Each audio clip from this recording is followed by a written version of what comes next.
Well, dear, welcome back. And today we are going to actually discuss a very important topic, artificial neural network. So, in my earlier class, I talked about a single neuron. Man had vision that okay, one day we'll develop a network, just like the kind of network we have in our central nervous system. But they could not do it. Networking they could not do. Why? Because training algorithm could not be formulated mainly due to the lack of computational power. But things started changing um, thanks to our um, speed enhancement of the speed of computers from early 80s. And then today what we can see that we could think of a training algorithm which will be able to train such a network, you see. So, and in that context, the training algorithm name is very famous algorithm actually. It's known as back propagation algorithm. Okay, so we'll learn about this algorithm. By the way, this is one of the most important algorithm um, which is used in artificial neural network and perhaps a difficult one. So please concentrate and we will work together to give you both intuition as well as um, the dynamics of its works, right? And knowing this is very much important, I believe, especially for our students.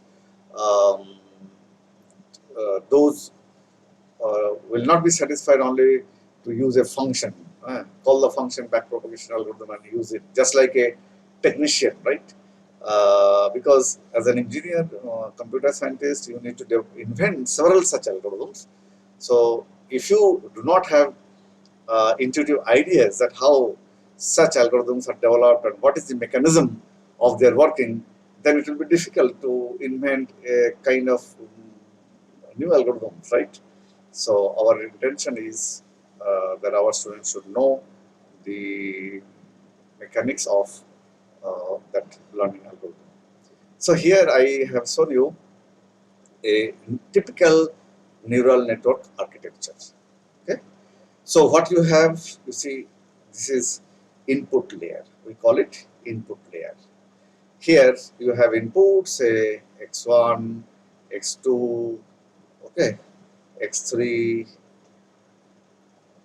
You may have n number of input. These are actually features. If we just recall our discussion, these are features, right? Somehow we have extracted feature from our classification task and we are feeding it as an input. Okay. By the way, why again we have so many classifier? Why again to learn another classifier like neural network?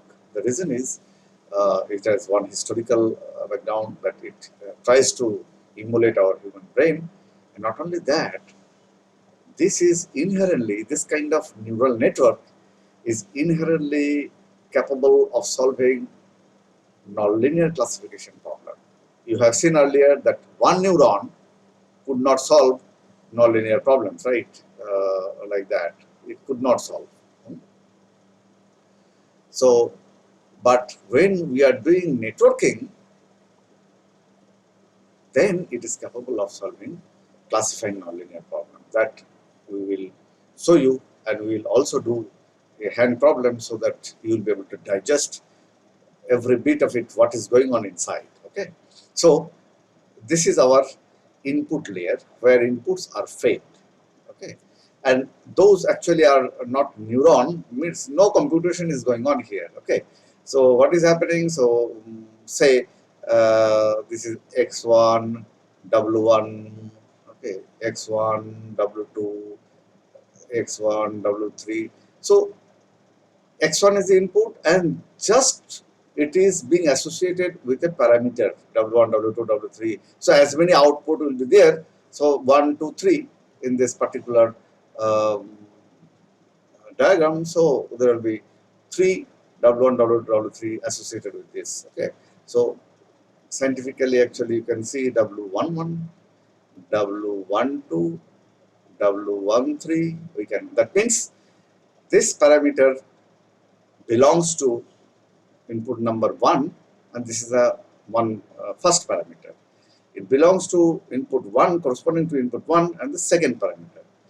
It corresponds to input 1, and it belongs to, it is a third parameter, like that. Okay. So here it will be 2, 1, 2, 2, 2, 3, like that. So you understand. Okay. So we have input layer. Input layer only, without any computation, the inputs are associated with parameters. Now we have hidden layers. Okay, hidden layer 1, hidden layer 2, and this is my output layer, where you are actually getting the signal as an output. Okay. So incidentally, this is an architecture of MIMO, multiple input, multiple output type of neural network. So here we have a hidden layer, and it has extremely significant work. Okay, actually, fast computation is going on in this neurons, right? And by the way, all of you know that this is neuron means what is inside. So there are, okay, summation, then transfer function, and then output. Okay, so these are x1, x2, x3.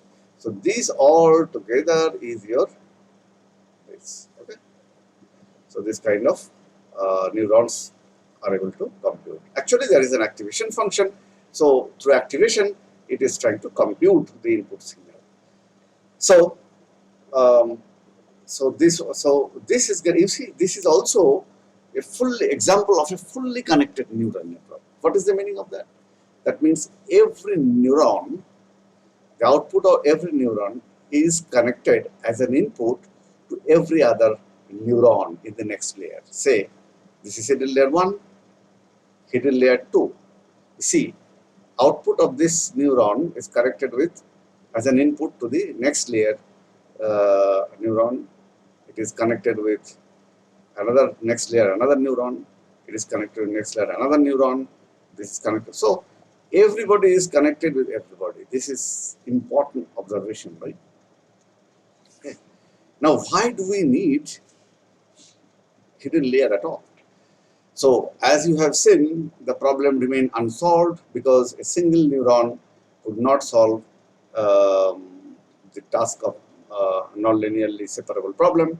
So, but this hidden layer, they actually capture the non-linearity of the input-output relation.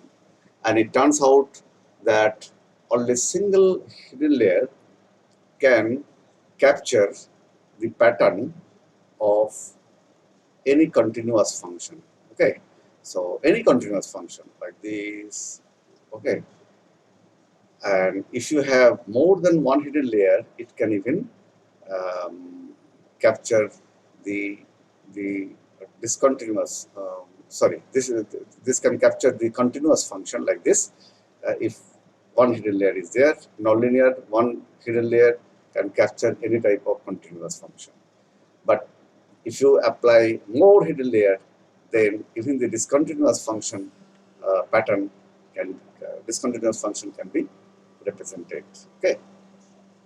So due to this beautiful nature that we can put hidden layer, which can actually, you will learn afterwards, it learns the representation which is there in the data, input output data. Okay, so more hidden layer, more nonlinear representation it can learn. Okay, feature it can learn. So you have given input, it will learn what is the information here and what kind of feature it will extract. It will try to extract.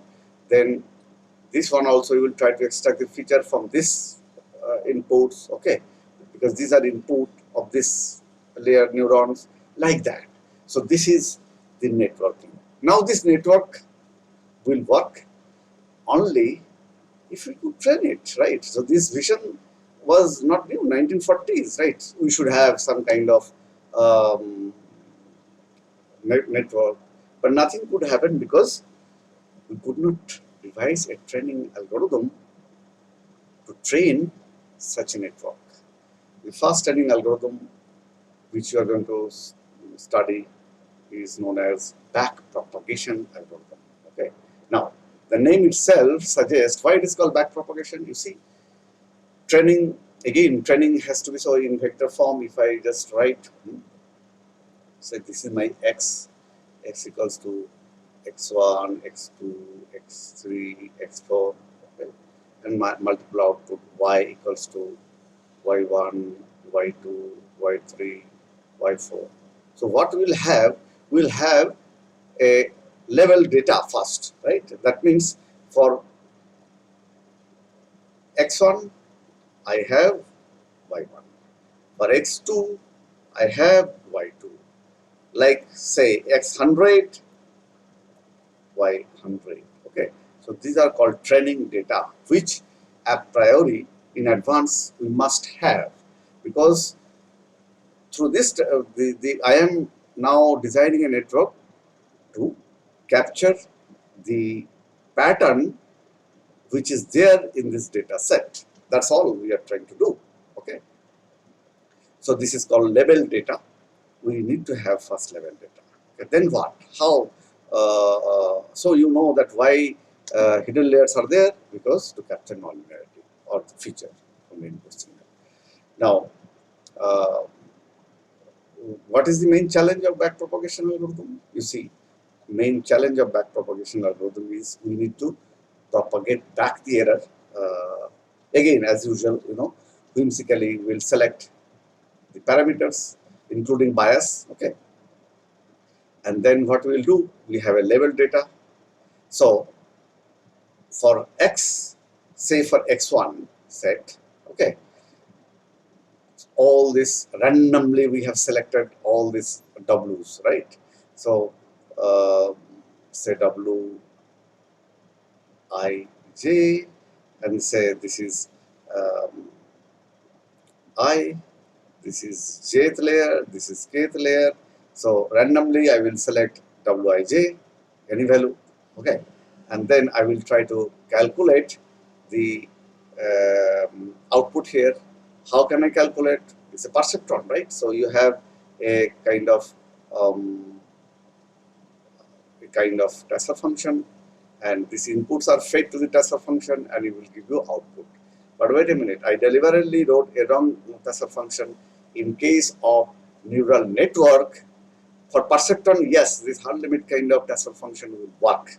But in case of this minute detail, in case of a neural network, this kind of transfer function which has discontinuity here as well as here is a hard limit, right?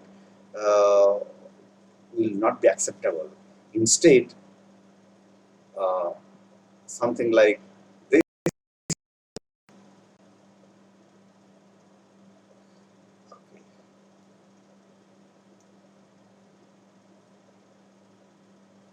we call sigmoid function. Activation function is sigmoid.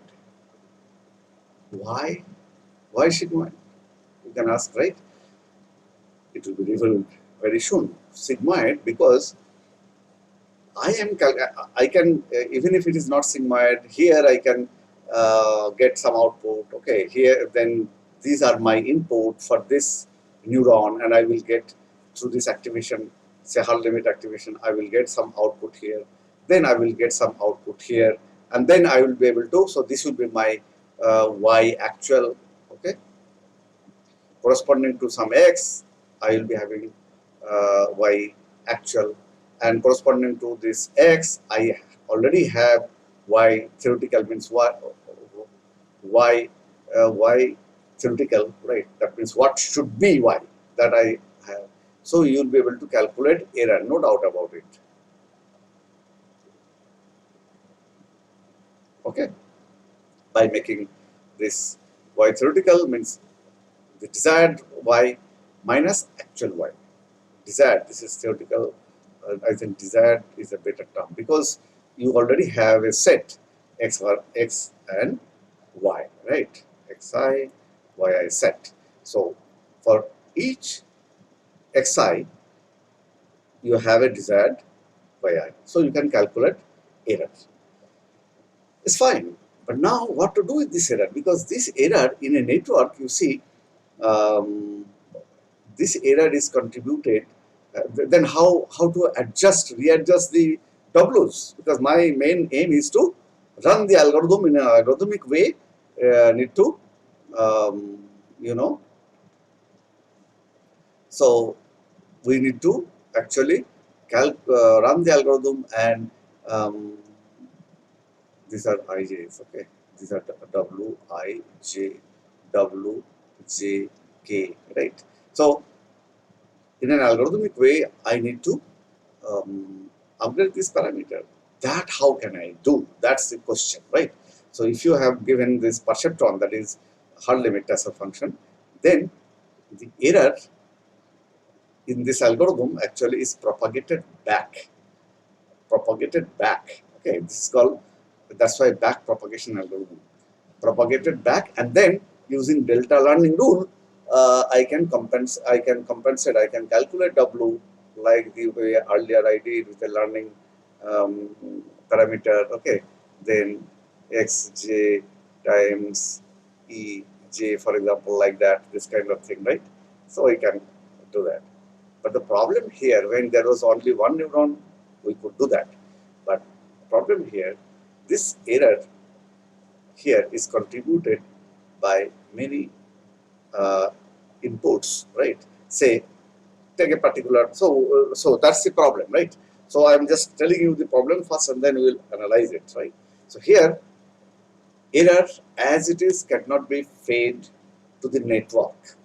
Because why? Because in the network, the intuitive idea is every neuron has contributed to that error, and every neuron has some output. Okay, which are, say, this is some, these are the output. This neuron has this output.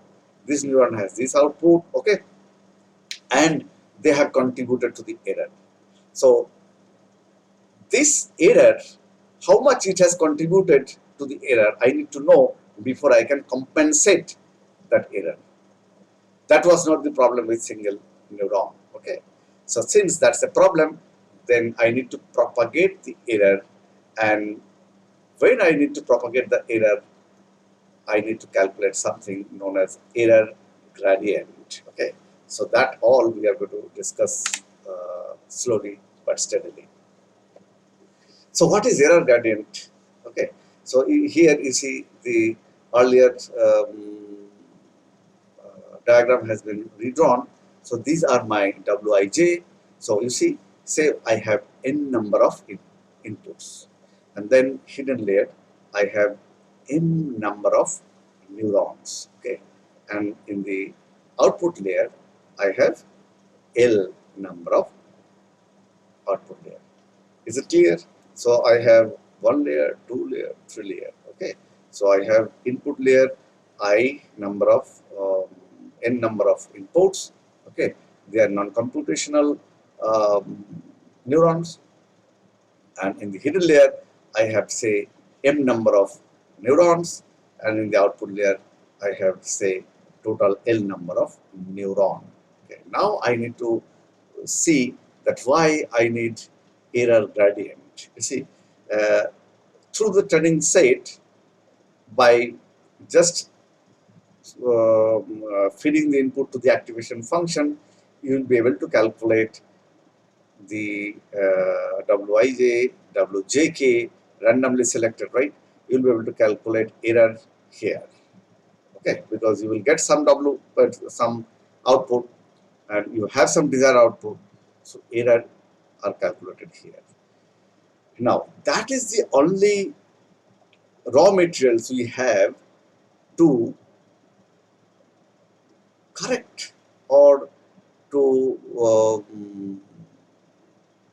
fix this W parameter. Okay, and we call it learning, right? Through learning, so fix this parameter. right? So that error is only raw materials we have. So what I need to do, I need to propagate the error signal. So in the forward direction, input signal is feed forward, feeding forward direction, and in backward direction, that's why it's called feed forward back propagation algorithm, which we are learning now. So error signal will be fade backward. Okay, and in doing so, I need to actually calculate error gradient. Why? Because the error is contributed by this input, this input, this input, this input. So I need to know the rate of change of error with respect to these inputs. Because if I know that, then I am sure that out of, say, here in this kth neuron, you have some error. Out of that error, this input has contributed some error. This input has contributed some error. This input has contributed some different error, right? And whoever is contributed whatever amount of error, I need to compensate by delta learning loop. Okay, that is as simple as this. Okay, and here this error gradient. Okay, so it will be error gradient. You see, say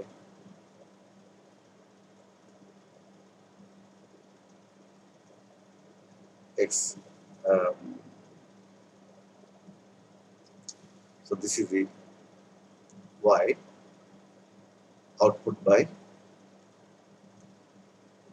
times error which you have.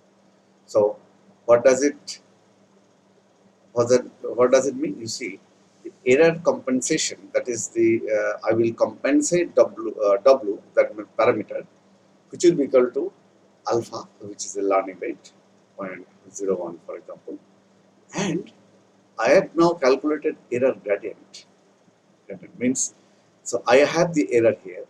So this error times error gradient means with respect to this inputs. Okay, so if I calculate that and multiply that error, then I will be able to get the contribution of error of a particular input, and whoever is associated with that input, I will compensate. I will be able to compensate. So this is the intuitive idea, okay, which I have shown here in a much more beautiful way, which you can see.